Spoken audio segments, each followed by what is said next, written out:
Welcome back. Right, got to the bottom of the dodgy fourth gear on my Honda Fireblade 954. So we found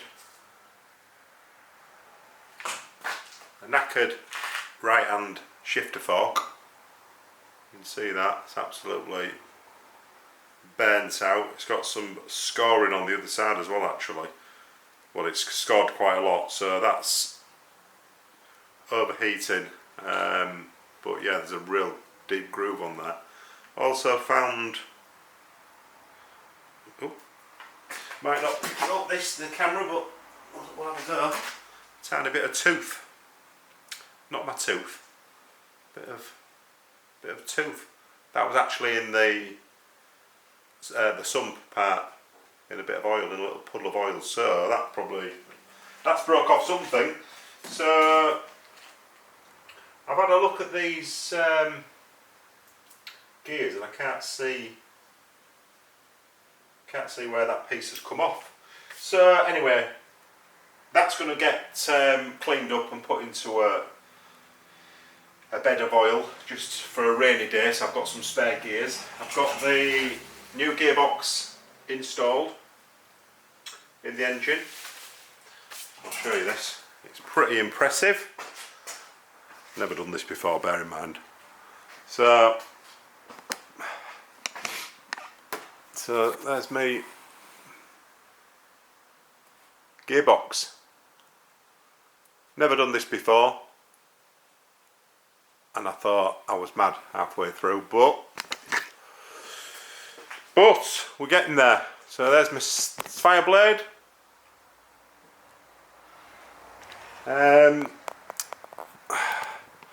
Hopefully not much longer. Hopefully. I am waiting for gasket sealer. I ordered some Permatex Ultra Black, which apparently is like the best stuff to use for gaskets.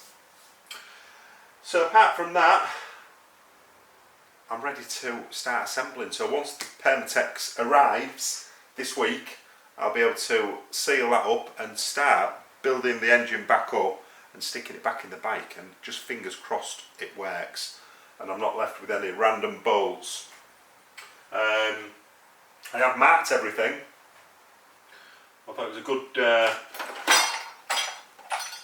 good bit of practice. So I've all little random nuts and bolts, seat cowl bolts, I've marked them all, so hopefully airbox bolts in there. So when it comes back to reassembly, fingers crossed I won't be left with any random bolts, because that has happened before, I'm not going to lie. So Honda Fireblade, it's hopefully going to be back on the road. I'm not rushing because it's winter here, it's December. I would like this back on the road for 1st of March. Fingers crossed. If it all goes well, we'll be back on the road. Anybody else had a similar rebuild and had a go themselves? I mean, I was quoted about £2,000 here in the UK, there or thereabouts, £2,000. The kid who was going to do it, brilliant guy, brilliant mechanic. Nothing against him personally, I just wanted to have a go myself. Some people thought I was probably a bit mad, but if you've got a bit of mechanical mindedness, is that even a word? Mindedness? I think you can tackle this, as long as you can use some spanners, torque wrenches, you know, some reasonably technical tools, I suppose, could be classed as, but as long as you can use workshop tools and you can read a workshop manual. That's one thing I did download. I did have a Haynes manual for the CBR 954. It's a 2002 my bike. I downloaded, didn't order. I've ordered a lot of things actually. In fact, in total I've spent about £700. So gearbox was about £550, and I've spent about £150 on bits. I think I'm done. I've got everything that I need. I did download a workshop manual. It's about 400 pages long, so it's been brilliant actually. It's got the microfiche diagram, like the exploded view, so shows you every single part on the drive shaft, for example, in which order the gears go in, which order selector forks go in. I know them numbered left, middle, centre and right, but for those of you that don't know, workshop manual might just save you bacon. So if anybody wants a copy of the workshop manual, comment down below and I shall put a link for the workshop manual in the description. In fact, I'll probably just do that anyway. I'll put a link to the description to a Dropbox folder. So if you're looking for a 2002 CBR 954 workshop manual, you'll be able to download it. Like I say, it's about 410 pages, I think.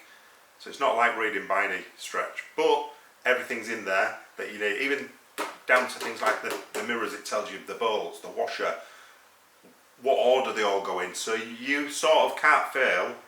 I don't want to say that because I've not completed the bike yet, but there's always time for failure in my mind. But we're getting there. So anyway, at least we've found the fault. I'm really happy about that. So we've got real issue with this right selector fork. Potentially problem with the selector drum as well. There's a few little marks on that, so something's gone on. I'm not 100% sure, but I have got a complete exchange gearbox fitted in the engine here. So I'm not too worried about really what the problem was. It's something underlying around this area. So yeah, we're all ready to rock and roll. Just waiting for me ultra black gasket sealer, and then we'll get this bad boy back on the road.